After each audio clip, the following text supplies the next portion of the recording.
Olá, bom dia, gente. Vamos continuar aqui com a nossa leitura do nosso maravilhoso O Poder do Agora, com Eckhart Tolle. Nossa leitura comentada, nós estamos no capítulo 2. Consciência, o caminho para escapar do sofrimento. Não crie mais sofrimento no presente. Ninguém tem uma vida livre de sofrimento e mágoa. Não é uma questão de aprender e viver com isso, em vez de tentar evitar. A maior parte do sofrimento humano é desnecessário. Ele se forma sozinho, enquanto a mente superficial governa a nossa vida. O sofrimento que sentimos neste exato momento é sempre alguma forma de não aceitação, uma forma de resistência inconsciente ao que é. No nível do pensamento, a resistência é uma forma de julgamento. No nível emocional, ela é uma forma de negatividade. O sofrimento varia de intensidade de acordo com o nosso grau de resistência ao momento atual. Por sua vez, depende da intensidade com que nós identificamos com as nossas mentes. A mente procura sempre negar e escapar do agora. Em outras palavras, quanto mais nos identificamos com as nossas mentes, mais sofremos. Ou ainda, quanto mais respeitamos e aceitamos o agora, mais nos libertamos da dor, do sofrimento e da mente. Porque a mente tem o hábito de negar ou resistir ao agora. Porque ela não consegue funcionar e permanecer no controle, sem que esteja associada ao tempo, tanto passado quanto futuro, e assim ela vê o atemporal agora como algo ameaçador. Na verdade, o tempo e a mente são inseparáveis. Imagine a Terra sem a vida humana, habitada apenas por plantas e animais. Será que ainda haveria passado e futuro? Será que as perguntas que horas são ou que dia é hoje teria algum sentido para um carvalho ou uma águia? Acho que eles ficariam intrigados e responderia: claro que é agora. A hora é agora. O que mais existe? Não há dúvidas de que precisamos da mente e do tempo, mas, no momento em que eles assumem o controle das nossas vidas, surgem os problemas, o sofrimento e a mágoa. Para ter certeza de que permanece no controle, a mente trabalha o tempo todo para esconder o momento presente com o passado e o futuro. Assim, a vitalidade e o infinito potencial criativo do ser é inseparável do agora. Ficam encobertos pelo tempo e a nossa verdadeira natureza obscurecida pela mente. Todos nós sofremos ao ignorar ou negar cada momento precioso ou reduzi-lo a um meio para alcançar algo no futuro. Algo que só existe em nossas mentes, nunca na realidade. O tempo acumulado na mente humana encerra uma grande quantidade de sofrimento, cuja origem está no passado. Se não quer gerar mais sofrimento para você e para os outros, não crie mais tempo. Ou, pelo menos, não mais do que o necessário para lidar com os aspectos práticos da vida.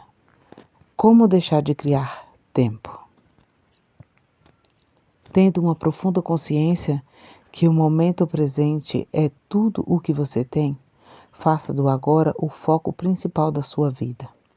Se antes você se fixava no tempo e fazia rápidas visitas ao agora, inverta a lógica, fixando-se no agora e fazendo visitas rápidas ao passado e ao futuro, quando precisar lidar com os aspectos práticos da vida. Diga sempre sim ao momento atual. O que poderia ser mais insensato do que criar uma resistência interior a alguma coisa que já é? O que poderia ser mais insensato do que se opor à própria vida, que é o agora e sempre agora? Renda-se ao que é e diga sim para a vida. E veja como de repente a vida começa a trabalhar mais ao seu favor em vez de contra você. Às vezes, o momento atual é inaceitável, desagradável ou horrível. As coisas são como são. Observe como a mente julga continuamente o comportamento, atribuindo nomes às coisas. Entenda como esse processo cria sofrimento e infelicidade. Ao observarmos o mecanismo da mente, escapamos dos padrões de resistência e podemos, então, nos permitir que o momento atual exista. Isso dará a você uma prova do estado de liberdade do interior, o estado da verdadeira paz interior. Veja o que acontece e parta para a ação, caso necessário ou possível. Aceite, depois haja. O que quer que o momento atual contenha, aceite-o como uma escolha sua. Trabalhe sempre como ele, não contra. Torne um amigo e aliado, não seu inimigo. Isso transformará toda a sua vida como um milagre. Eu vou deixar aqui um exercício prático para vocês, né? Flávia, falando para vocês. Por exemplo, eu tenho um bebê, né? E esse bebê é uma coisa que eu sei que ele vai crescer, mas é uma coisa que eu estou curtindo muito o agora. Ele me faz ficar no agora. E o maior exercício desse livro, O Poder do Agora, é fazer com que nós fiquemos no agora. Porque nós temos este momento que nos pertence hoje. Amanhã não nos pertence ainda e o ontem não nos pertence mais, né? Então, curtir. Existe algo que você goste de fazer, algo que você ama fazer, algo que te deixe no agora. Pense nessa coisa e fique no agora. Olhe para os seus filhos e espere o seu esposo, a sua esposa chegar do trabalho. Tomar banho, sentir a água caindo no corpo, porque às vezes, gente, por a minha vida é bastante corrida, eu nem me dei conta que eu já terminei do banho e já saí. Então, quando a água cair no seu corpo, sinta a água do chuveiro, agradeça. Isso são coisas que te faz ficar no agora. Vamos continuando. Dissolvendo o sofrimento do passado. Enquanto não somos capazes de acessar o poder do agora, vamos acumulando resíduos de sofrimento emocional. Esses resíduos se misturam ao sofrimento do passado e se alojam em nossa mente e em nosso corpo. Isso inclui o sofrimento vivido em nossa infância, causado pela falta de compreensão do mundo em que nascemos. Todo esse sofrimento cria um campo de energia negativa, culpa a mente e o corpo, ocupa a mente e o corpo. Se olharmos para ele como uma entidade invisível, como característica própria, estaremos chegando bem perto da verdade. O sofrimento emocional do corpo apresenta sob duas modalidades, inativo e ativo. O sofrimento pode ficar inativo 90% do tempo, ou 100% ativado em alguém profundamente infeliz.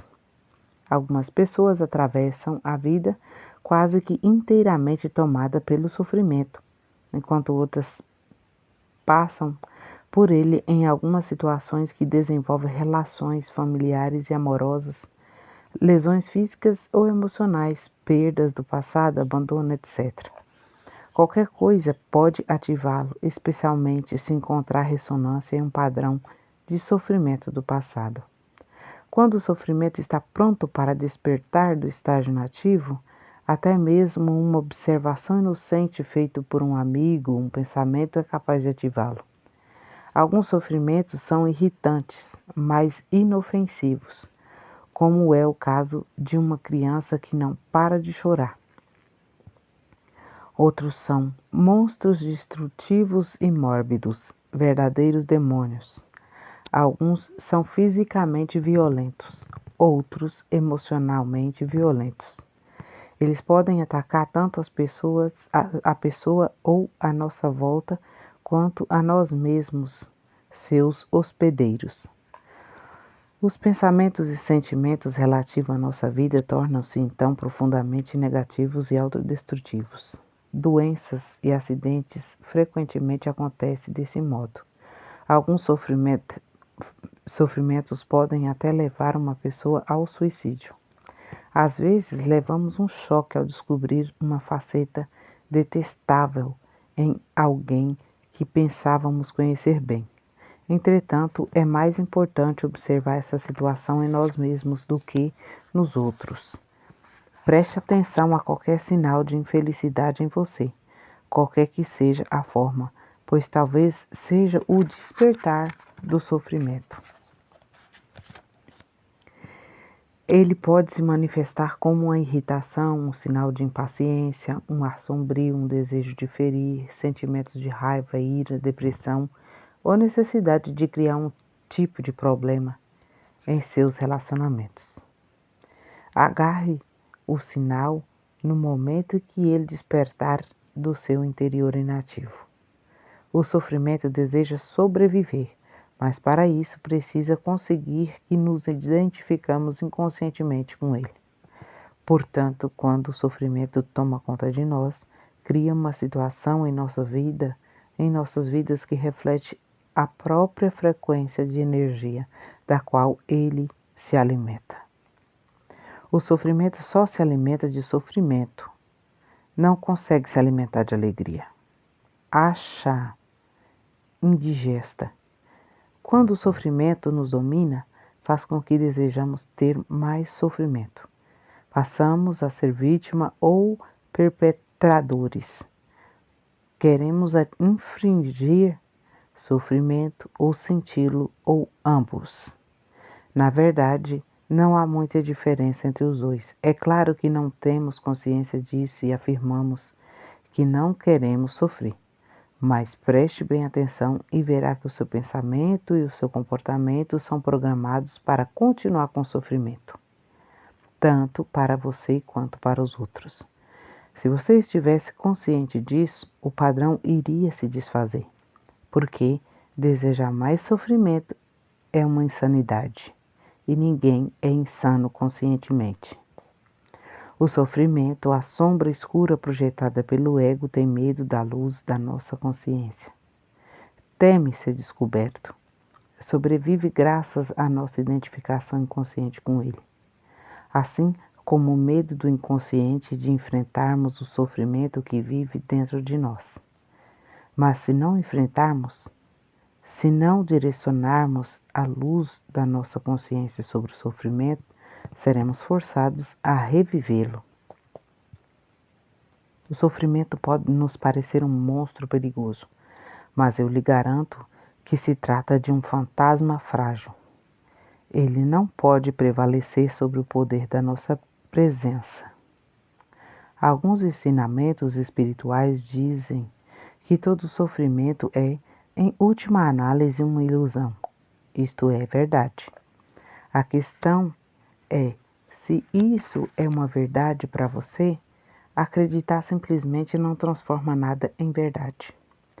Você quer sofrer para o resto da vida e permanecer dizendo que é uma ilusão? Será que essa atitude livra você do sofrimento?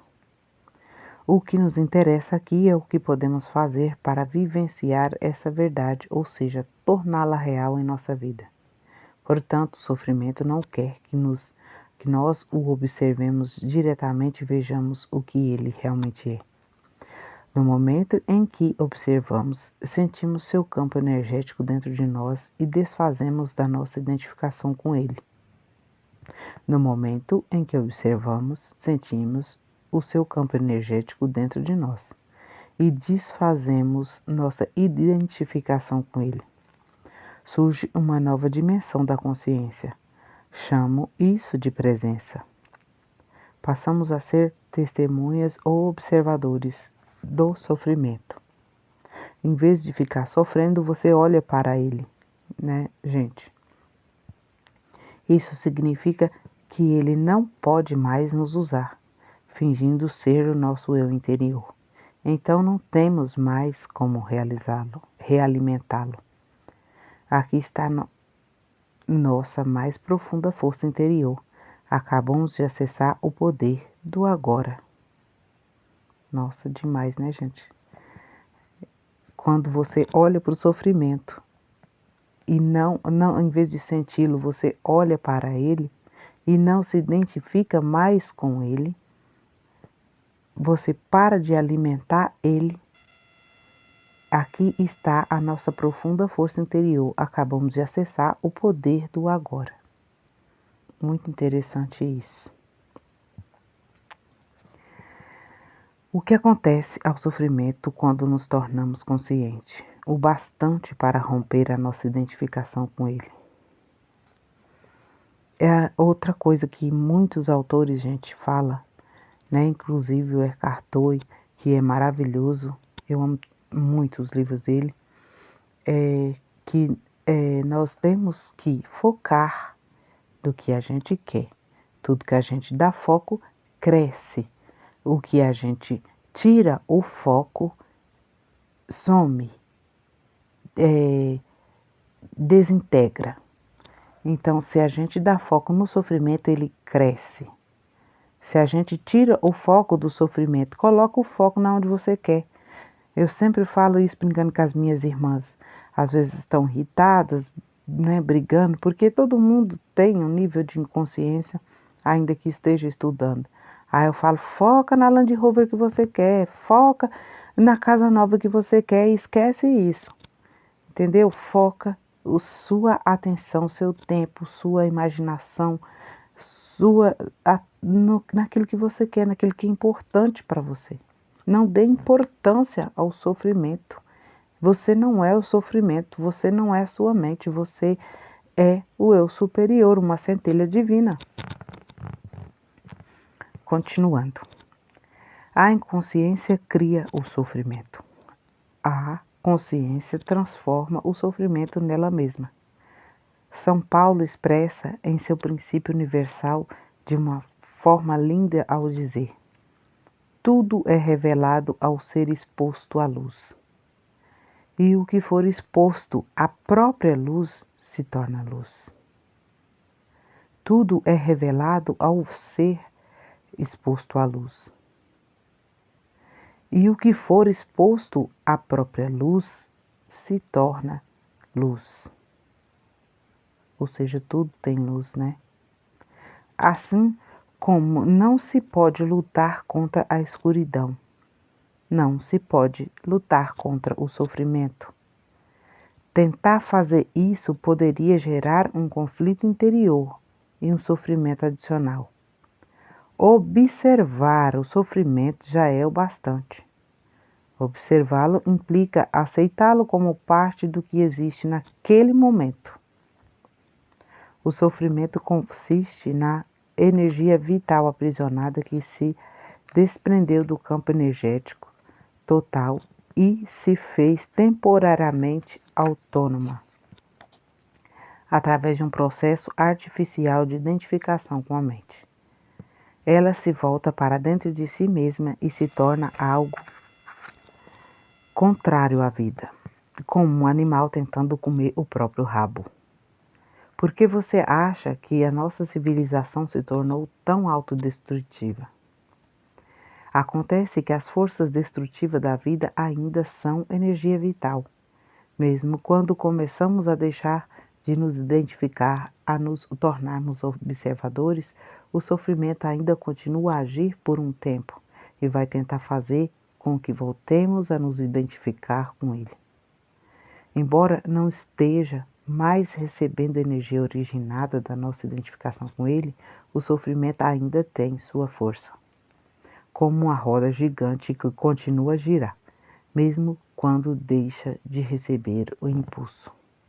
Nesse estágio, o sofrimento pode até ocasionar dores em diversas partes do corpo, mas elas não vão durar. Esteja presente e fique consciente. Vigie seu espaço interior. Você vai precisar estar presente e alerta para ser capaz de observar o sofrimento de um modo direto e sentir a energia que emana dele. Assim, sendo assim, o sofrimento não terá força para controlar o seu pensamento. No momento em que o seu pensamento se alinha com o corpo energético do sofrimento, você está se identificando com ele, de novo, alinhando-o aos seus pensamentos. Por exemplo, se a raiva é a vibração de energia que predomina no sofrimento e você alimenta esse sofrimento, esse sentimento, insistindo em pensar no que alguém fez para prejudicá-lo ou no que você vai fazer em relação a essa pessoa, é porque você já não está mais consciente e o sofrimento se tornou você. Onde existe raiva, existe sempre um sofrimento oculto. Quando você começa a entrar em um padrão mental negativo e a pensar como a sua vida é horrorosa, isso quer dizer que o pensamento se alinhou com o sofrimento e que você passou a estar inconsciente e vulnerável a um ataque do sofrimento. Utilizo a palavra inconsciência no presente contexto para significar uma identificação com padrão mental ou emocional. Isso implica uma ausência completa do observador. Manter-se em um estado de alerta consciente destrói a ligação entre o sofrimento e o mecanismo do pensamento e aciona o processo de transformação.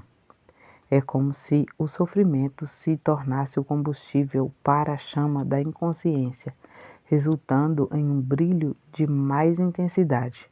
Esse é o significado esotérico da antiga arte da alquimia. É como se o sofrimento se tornasse o combustível para a chama da consciência, resultando em um brilho de mais intensidade. Esse é o significado esotérico da antiga arte da alquimia. Transformação mental do metal não precioso em ouro. Do sofrimento em consciência. A separação interior cicatriza e você se torna inteiro outra vez. Cabe a você, então, não criar um sofrimento adicional. Gente, transformar essa dor, o sofrimento em consciência. Olhar para ele e não se identificar com ele. Resumindo o processo, concentre-se a atenção no sentimento dentro de você. Reconheça que é o sofrimento. Aceite que ele não esteja ali.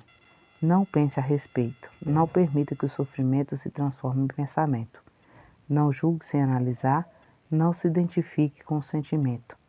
Esteja presente e observe o que está acontecendo dentro de você. Perceba, não é só o sofrimento emocional, mas também a presença de alguém que observa, o observador silencioso. Esse é o poder do agora, o poder da sua própria presença consciente. Veja, então, o que acontece. Em inúmeras mulheres, o sofrimento manifesta-se em particular no período anterior ao fluxo menstrual. Mas adiante comentarei as razões pelas quais isso acontece. No momento, o importante é que você seja capaz de estar alerta e presente quando o sofrimento aparecer e de observar o sentimento em vez de se deixar dominar por ele. Essas atitudes proporcionam uma oportunidade para a mais poderosa das práticas espirituais e tornam possível uma rápida transformação de todo o seu passado, tá? A identificação do ego com o sofrimento. O processo que acabei de descrever é expressamente poderoso, embora simples. Poderia ser ensinado a uma criança e tenha a esperança de que um dia será uma das primeiras coisas a serem aprendidas na escola. Uma vez empreendido o princípio básico, que significa estar presente observando o que acontece dentro de nós e entendemos isso quando passamos pela experiência, teremos à nossa disposição a mais poderosa ferramenta de transformação.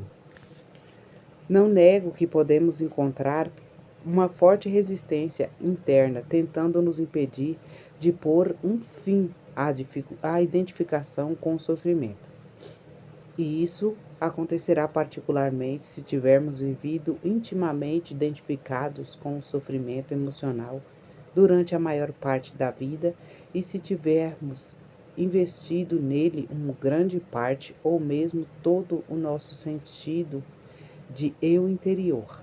E isso significa que construímos um eu interior infeliz por conta do sofrimento e acreditamos que somos esta ficção fabricada pela mente. Neste caso, nosso medo inconsciente de perder a identidade vai criar uma forte resistência a cada forma de não identificação. Em outras palavras, você preferiria viver com um sofrimento, ser o sofrimento, a saltar para o desconhecido, correndo o risco de perder o seu infeliz, mas familiar eu interior. Se esse é o seu caso, observe a resistência dentro de você, observe o seu apego ao sofrimento, esteja muito alerta, observe como é estranho ter prazer em ser infeliz. Observe a compulsão de falar ou pensar a esse respeito. A resistência deixará de existir se você torná-lo consciente. Poderá então dar atenção ao sofrimento, estar presente como testemunha e iniciar a transformação. Só você pode fazer isso. Ninguém pode fazer por você. Mas caso tenha bastante sorte para encontrar alguém intensamente consciente, se puder estar com essa pessoa e juntar-se a ela no estado de presença, isso poderá ser uma grande utilidade, acelerando o processo. Se isso acontecer, a sua própria luz logo brilhará mais forte. Quando colocamos um pedaço de lenha que tenha começado a queimar há pouco tempo perto do outro que está queimando vigorosamente e, depois, separamos os dois novamente, o primeiro tronco passará a queimar com uma intensidade muito maior. Afinal de contas, é o mesmo fogo. Se um fogo dessa natureza é uma das funções de um mestre espiritual, alguns terapeutas estão aptos a preencher essa função, desde que tenha alcançado um pouco além do nível da consciência e sejam capazes de criar e sustentar um estado de presença intensa e consciente enquanto estiverem trabalhando com você. A origem do medo. Você mencionou o medo como uma parte de nosso sofrimento emocional latente. Por que há tanto medo na vida das pessoas? Uma certa dose de medo não é saudável? Se eu não tivesse medo do fogo, poderia colocar a minha mão dentro dele e me queimar. A razão pela qual não colocamos a mão no fogo não é o medo, e sim a certeza de que vamos nos queimar. Não é preciso ter medo para evitar um perigo desnecessário. Basta um mínimo de inteligência e um bom senso. Nestas questões práticas, é muito útil aplicarmos as lições do passado. Mas se alguém nos ameaça com fogo e com violência física, talvez experimentemos uma sensação como o medo. É uma reação intuitiva ao perigo, sem relação com a doença psicológica do medo, que estamos tratando aqui. A doença psicológica do medo não está presa a qualquer perigo imediato, concreto e verdadeiro. Manifesta-se de várias formas, tais como agitação, preocupação, ansiedade, nervosismo, tensão, pavor, fobia e etc. Esse tipo de medo psicológico é sempre de alguma coisa que poderá acontecer, não de alguma coisa que está acontecendo neste momento.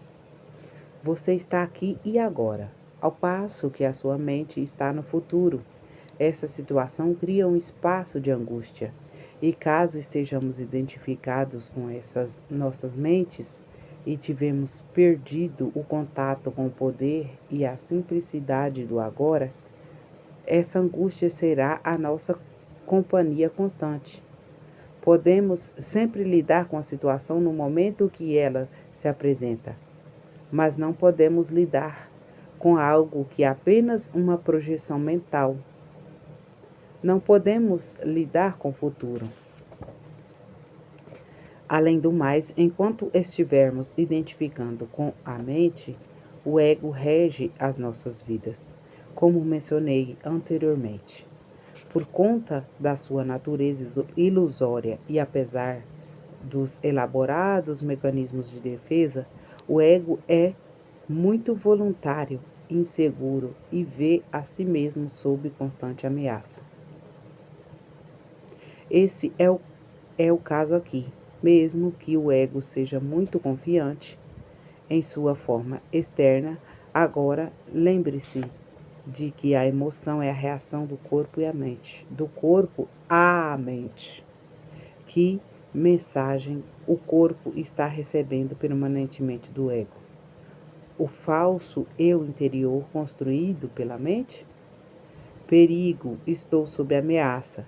E qual é a emoção gerada por essa mensagem permanente? Medo, é claro. O medo parece ter várias causas. Tememos perder, falhar, nos machucar, mas em última análise todos os medos se resumem a um só: o medo que o ego tem da morte e da destruição. Para o ego, a morte está bem ali na esquina. No estado de identificação com a mente, o medo da morte afeta cada aspecto da nossa vida. Por exemplo, mesmo uma coisa aparentemente trivial ou normal, como a necessidade de estar certo em um argumento e demonstrar a outra pessoa que ela está errada, defendendo a posição mental com a qual nos identificamos, acontece por causa do medo da morte. Se estivermos identificados com uma atitude mental e descobrirmos que estamos errados, nosso sentido do eu interior baseado na mente corre um sério risco de destruição. Portanto, assim como o ego, você não pode errar. Errar é morrer. Muitas guerras foram disputadas por causa disso e inúmeros relacionamentos foram destruídos. Uma vez que não estejamos mais identificados com a mente, não faz a menor diferença para nosso eu interior estarmos certos ou errados. Assim, a necessidade compulsiva e profundamente inconsciente de ter sempre razão, o que é uma forma de violência, vai desaparecer. Você poderá declarar de modo calmo e firme como se sente, ou que pensa a respeito de algum assunto, mas sem agressividade ou qualquer sentido de defesa. O sentido do eu interior passa a se originar de um lugar profundo e verdadeiro dentro de você, não mais da sua mente. Tenha cuidado com qualquer tipo de defesa dentro de você. Está se defendendo de quê? De uma identidade ilusória ou de uma imaginação em sua mente? De uma entidades fictícia? Ao trazer esse padrão à consciência, ao testemunhá-lo, você deixa de se identificar com ele, sob a luz da sua consciência. O padrão de inconsciência irá se dissolver rapidamente. Esse é o fim de todos os argumentos e jogos de poder, tão prejudiciais aos relacionamentos. O poder sobre os outros e a fraqueza disfarçada de força. O verdadeiro poder é interior e está à disposição agora, à sua disposição. O medo será uma companhia constante para qualquer pessoa que esteja identificada com a sua mente e, portanto, desconectada do seu verdadeiro poder. O eu profundo enraizado do ser. Ser com letra maiúscula, gente. O número de pessoas que conseguiram alcançar o ponto além da mente ainda é extremamente pequeno. O que nos leva a presumir que, virtualmente, todas as pessoas que você encontra ou conhece vivem em um estado permanente de medo. Só o que varia é a intensidade. Ele flutua entre a ansiedade e o pavor numa ponta de escala a um desconfortável, vago e distante sentido de ameaça na outra. Muitas pessoas só tomam consciência disso quando o medo assume uma de suas formas mais agudas. A busca do ego pela plenitude. Um outro aspecto de sofrimento emocional é uma profunda sensação de falta, de incompletude, de não se sentir inteiro. Em algumas pessoas isso é consciente, em outras não. Quando está consciente, a pessoa tem uma sensação inquietante de que não é respeitada ou boa o bastante. Na forma inconsciente, essa sensação se manifesta indiretamente como um anseio, uma necessidade ou uma carência intensa. Em ambos os casos, as pessoas podem acabar buscando compulsivamente uma forma de gratificar o ego e preencher o buraco que sentem por dentro. Assim, empenham-se em possuir propriedades, dinheiro, sucesso, poder, reconhecimento ou um relacionamento especial, para se sentirem melhor e mais completas. Porém, mesmo quando conseguem todas essas coisas, percebem que o buraco ainda está ali e não tem fundo. Essas pessoas veem então que estão realmente em apuros, porque não podem mais se enganar. Na verdade, elas continuam tentando agir como antes, mas isso se torna cada vez mais difícil. Enquanto o ego dirige a nossa vida, não conseguimos nos sentir à vontade, em paz ou completos, exceto por breves períodos, quando acabamos de ter um desejo satisfeito. O ego precisa de alimento e proteção e tempo o tempo todo. Tem necessidade de se identificar com as coisas externas, como propriedades, status social, trabalho, educação, aparência física, habilidades especiais, relacionamento, história pessoal e familiar, ideais políticos e crenças religiosas.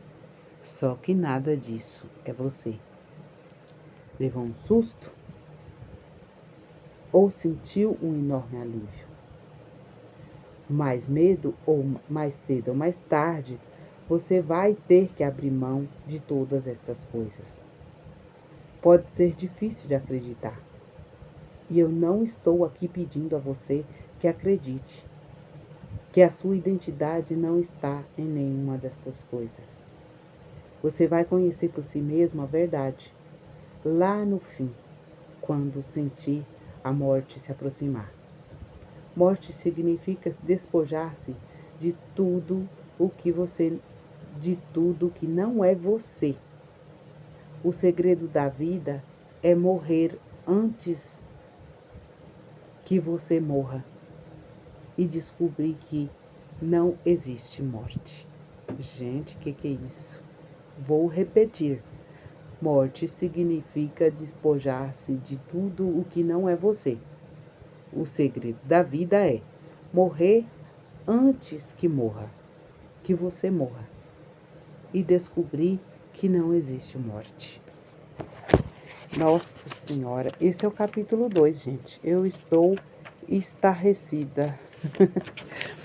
É libertador quando você descobre, por exemplo, que o dinheiro não é você, que o sucesso não é você, que essas coisas não são você. Quando alguém te ofende e quando alguém fica permanentemente tentando te atacar e essas coisas não te machucam mais, essas coisas não te perturbam mais, porque você não tem mais necessidade de se defender, você não tem mais necessidade de ser melhor, de competir, sabe? A pessoa fica se matando para comprar um carro zero melhor do que o seu e você percebe que o seu leva você onde a outra pessoa vai também. Entende isso, gente? É libertador quando você pega e sofre por uma pessoa, ama desesperadamente aquela pessoa e você percebe que você não pode fazer nada para prender aquela pessoa a você, a não ser se amar mais. Aí você percebe que o amor é gratuitamente. Se aquela pessoa quiser te dar o amor, se aquela pessoa quiser te amar, ela poderá te amar, mas você não pode fazer nada por isso. Entende? É libertador você saber que você não quer fazer nada para que alguém te ame. Essa pessoa tem que amar você exatamente como você é. Isso é só um breve, né? Vamos ler o livro do Eckhart Tolle, que com certeza a sabedoria dele, a pesquisa dele, a iluminação dele vai explicar melhor. Às vezes eu quero fazer esse livro comentado porque eu tenho que fazer comentado, mas não preciso acrescentar nenhuma palavra a essa sabedoria, a esse livro maravilhoso, gente. Eu não preciso acrescentar, sabe? Mas eu vou deixar aqui em outras palavras, né? Às vezes a pessoa se identifica mais com a forma com que eu falo do que com o Eckhart Tolle. Mas esse livro simplesmente é completo. Eu quero deixar um abraço para você que está nesta aventura comigo. Gratidão e até a próxima.